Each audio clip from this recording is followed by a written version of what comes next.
Assalamualaikum warahmatullahi wabarakatuh. Perkenalkan, kami dari kelompok 7 yang akan mempresentasikan hasil paper kami yang berjudul Tragedi Sunarsi dan Kerapuan Perlindungan Terhadap Pekerja Rumah Tangga Anak di Indonesia, kasus Sunarsi PRT Anak di Surabaya tahun 2001, yang beranggotakan saya Umi Hasanah dengan NIM 2200024006, saya Tafe Indriana dengan NIM 2200243116. Saya Dika Priambodo dengan NIM 2200024028.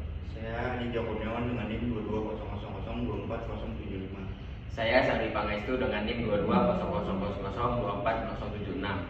Di sini kita akan menjelaskan terkait dengan kasus tragedi Sunarsi dan kerapuan perlindungan terhadap pekerja rumah tangga anak di Indonesia.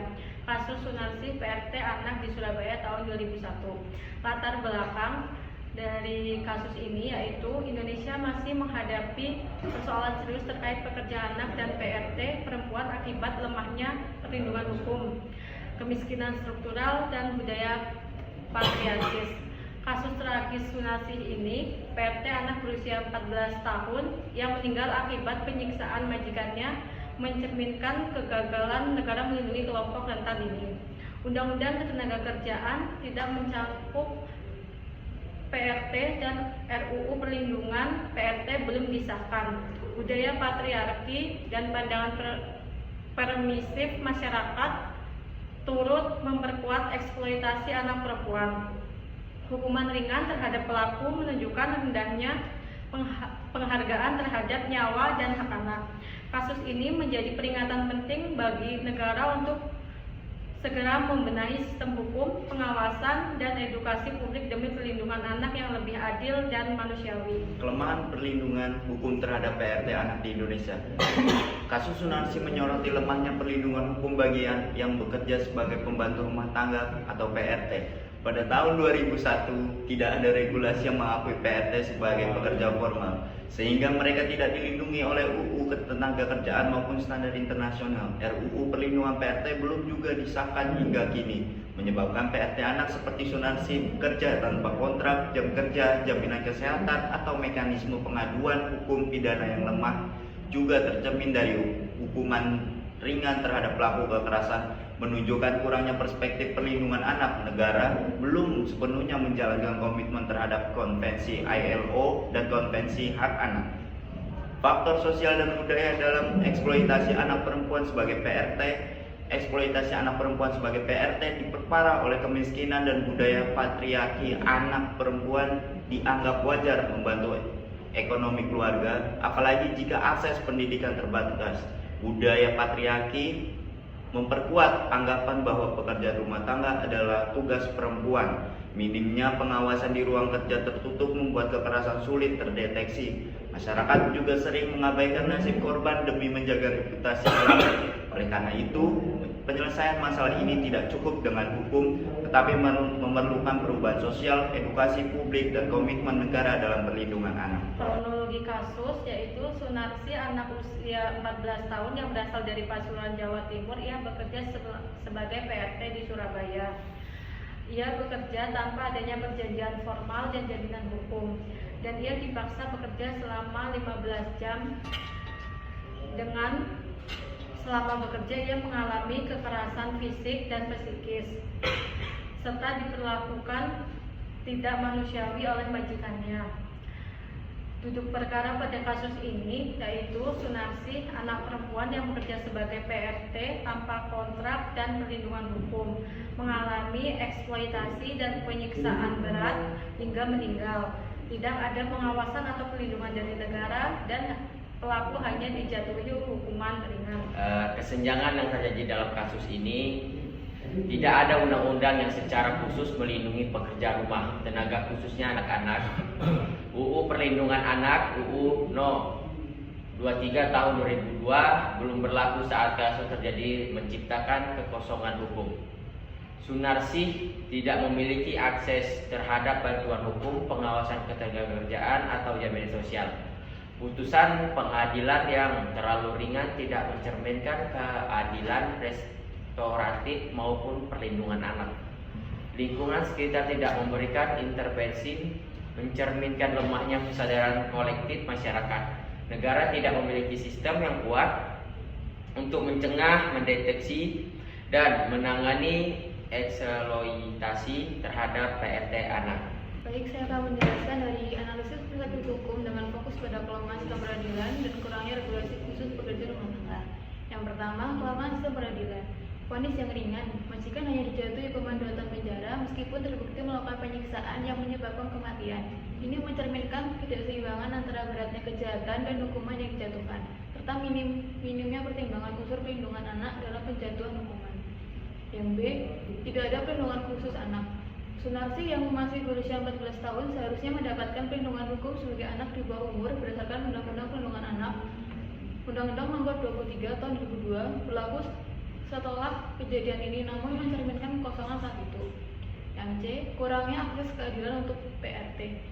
Sebagai PRT informal, Sunarsi tidak memiliki kontrak kerja, tidak terdaftar di sistem peradilan ketenagakerjaan, dan minim akses ke bantuan hukum atau mekanisme pengaduan yang layak. Yang kedua, kurangnya regulasi khusus untuk PRT. A, tidak diakui sebagai pekerja formal. Pada tahun 2001, tidak ada regulasi khusus yang mengakui PRT sebagai bagian dari tenaga kerja formal. Akibatnya, PRT tidak dilindungi oleh Undang-Undang Ketenagakerjaan, tidak memiliki jam kerja yang jelas, hak atas upah minimum, atau jaminan sosial. Yang B, tidak ada standar kesejahteraan minimum. Sunarsi bekerja lebih dari 15 jam per hari, tidur di lantai, sering kelaparan. Semua ini menunjukkan bahwa tidak ada standar minimum kerja dan kesejahteraan untuk PRT yang diberlakukan atau diawasi. Yang C, regulasi lemah terhadap PRT anak. Tidak ada regulasi tegas yang melarang mempekerjakan anak di bawah umur sebagai PRT. Kondisi ini membuka ruang eksploitasi, kerja paksa, dan kekerasan.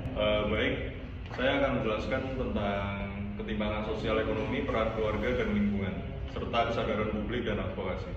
Yang pertama adalah ketimpangan sosial dan ekonomi. Dorongan ekonomi ekstrim, fakta bahwa Sunarsi bekerja sebagai PRT sejak usia 14 tahun mencerminkan kondisi keluarga yang sangat miskin, sehingga anak-anak pun dijadikan sumber pendapatan. Hal ini selaras dengan studi tentang eksploitasi anak jalanan yang menyebut faktor utama yaitu faktor ekonomi sebagai pemicu utama eksploitasi. Kesenjangan akses pendidikan dan kesejahteraan, ketika keluarga tidak mampu menyediakan kebutuhan dasar, anak seperti Sunarsi terdorong untuk bekerja daripada bersekolah.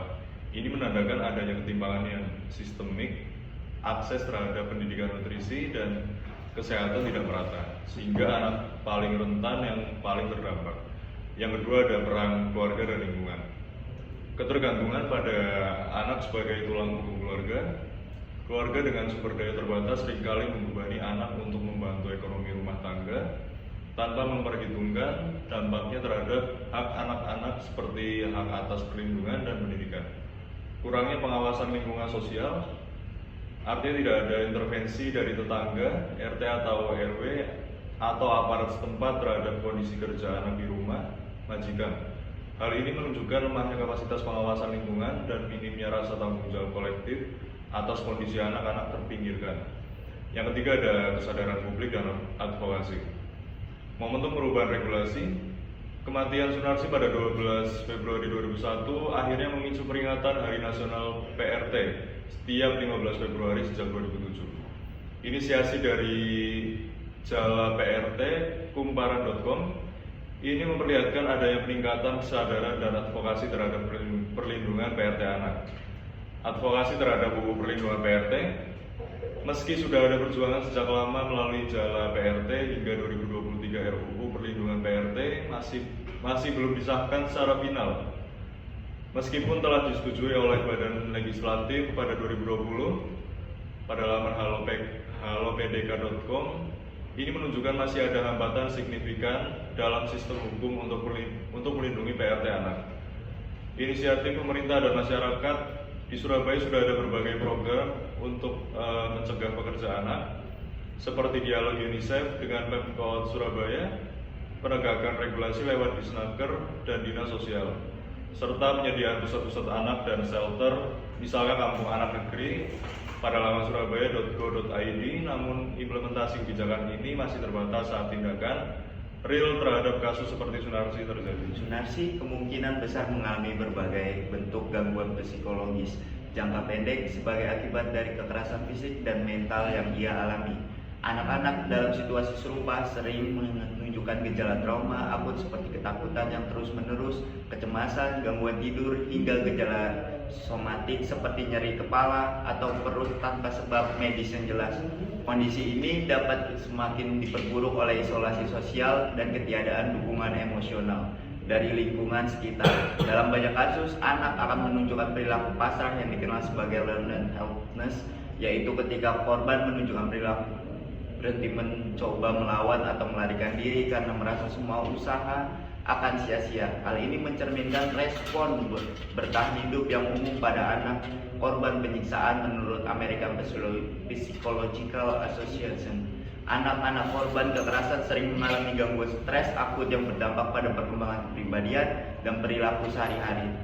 Dalam jangka panjang, kekerasan seperti yang dialami Sunarsi berpotensi menimbulkan trauma kompleks atau kompleks PTSD. Trauma jenis ini umumnya dialami oleh individu yang terpapar kekerasan berulang dalam periode waktu lama, khususnya pada masa kanak-kanak. Gejalanya meliputi citra diri yang rusak, kesulitan dalam membentuk relasi personal yang sehat, perasaan tidak berdaya, serta gangguan identitas. Trauma ini dapat merusak fondasi perkembangan psikologikal anak seperti rasa aman dan harga diri. Tanpa intervensi yang tepat, trauma kompleks dapat berkembang menjadi gangguan mental serius di masa dewasa seperti depresi berat, gangguan kecemasan kronis, serta perilaku menyakiti diri atau bahkan bunuh diri. Dalam penelitian ACE Adverse Childhood Experience menunjukkan bahwa kekerasan di masa kecil memiliki korelasi kuat dengan gangguan mental dan fisik saat dewasa, termasuk penggangguan zat adiktif, gangguan relasi sosial, serta peningkatan resiko penyakit kronis. Kekerasan ekstrim yang dialami anak seperti Sunarsi juga menyebabkan gangguan pada perkembangan otak, terutama pada struktur otak yang mengatur emosi dan memori. Bagian otak seperti amigdala, hipokampus, dan prefrontal cortex dapat mengalami perubahan atau kerusakan karena paparan stres berkepanjangan. Hal ini berdampak pada kemampuan mengatur emosi, berpikir logis, serta konsentrasi dan memori jangka panjang. Anak dalam kondisi ini cenderung mengalami kesulitan belajar, menurun performa akademiknya, serta mengalami gangguan perilaku dan kesulitan dalam pengambilan keputusan.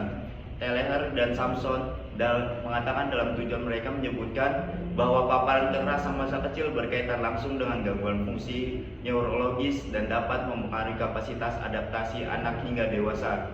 Kerusakan struktur otak ini dapat hanya mengaruhi masa anak-anak, tetapi juga merupakan berdampak besar pada kemampuan individu menjalani kehidupan sosial dan profesional di masa depan. Kasus Sunarsi menunjukkan betapa dalam dan kompleksnya dampak kekerasan terhadap anak, khususnya dari sisi psikologis. Tidak hanya menyebabkan trauma jangka pendek, kekerasan yang ia alami berpotensi merusak struktur kepribadian, kemampuan sosial, dan masa depan psikologinya secara permanen. Situasi ini mencerminkan kegagalan perlindungan negara terhadap kelompok rentan seperti PRT anak, sekaligus menjadi alarm bahwa intervensi psikologis dan hukum harus menjadi prioritas dalam penanganan kekerasan terhadap anak di Indonesia. Diperlakukan komitmen dari berbagai pihak, baik pemerintah, lembaga perlindungan anak, maupun masyarakat untuk memastikan bahwa kasus tragis seperti ini tidak terulang dan anak-anak Indonesia dapat tumbuh dalam lingkungan yang aman, sehat, dan penuh kasih. Analisis dari sisi ekonomi yaitu kemiskinan sebagai pemicu utama, praktik eksploitasi tenaga kerja murah. Kemiskinan sebagai pemicu utama.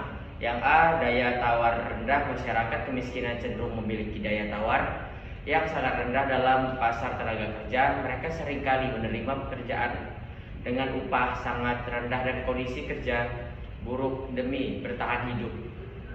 Yang B, akses terbatas terhadap pendidikan dan pelatihan. Ketika individu tidak memiliki keterampilan atau pendidikan memadai, mereka tidak mampu bersaing untuk bekerja yang lebih baik sehingga terjebak dalam lingkaran pekerjaan berupa rendah. C, kerentanan terhadap eksploitasi. Kemiskinan mendorong individu untuk menerima pekerjaan informal atau ilegal di mana hak tenaga kerja tidak dijamin. Ini membuka ruang bagi eksploitasi oleh pemberi kerja yang tidak bertanggung jawab. Yang kedua, praktik eksploitasi tenaga kerja murah. Yang A, upah di bawah standar. banyak pekerja yang terutama di sektor informal dan manufaktur dibayar jauh di bawah upah minimal yang ditetapkan pemerintah. Yang B, jam kerja panjang tanpa jaminan sosial. Para pekerja sering diperkerjakan tanpa kontrak yang jelas, bekerja lebih dari jam kerja normal tanpa tunjangan kesehatan, cuti, dan jaminan hari tua. Yang C, subkontrak dan outsourcing. Perusahaan besar sering menggunakan sistem subkontrak untuk menekan biaya produksi yang pada akhirnya memaksa pekerja di rantai bawah menerima upah rendah dan kondisi kerja yang tidak manusiawi. Yang D, globalisasi dan persaingan pasar. Dalam konteks ekonomi global, perusahaan mencari lokasi produksi dengan biaya tenaga kerja paling murah. Negara-negara berkembang sering menjadi tujuan karena lemahnya regulasi dan banyaknya tenaga kerja miskin. Jadi kesimpulannya, dari sudut pandang ekonomi, kemiskinan dan eksploitasi tenaga kerja murah membentuk sebuah siklus yang saling memperkuat. Masyarakat miskin terjebak dalam pekerjaan yang mengeksploitasi mereka, dan tanpa intervensi kebijakan seperti peningkatan upah minimal, pengawasan ketenagakerjaan yang ketat, dan akses pendidikan vokasional, siklus ini akan terus berlanjut. Analisis dari perspektif budaya dan gender. Yang pertama, ada norma sosial tentang PRT anak, yaitu budaya di beberapa komunitas masih menganggap kerja PRT anak sebagai hal biasa dan wajar. Kedua, anak-anak dianggap penghasil pendapatan tambahan keluarga sehingga hak mereka untuk belajar dan bermain terabaikan. Yang kedua, diskriminasi gender, yaitu ada PRT anak umumnya perempuan. B, rentan mengalami pelecehan seksual dan kekerasan yang lebih intens dibandingkan pekerja laki-laki.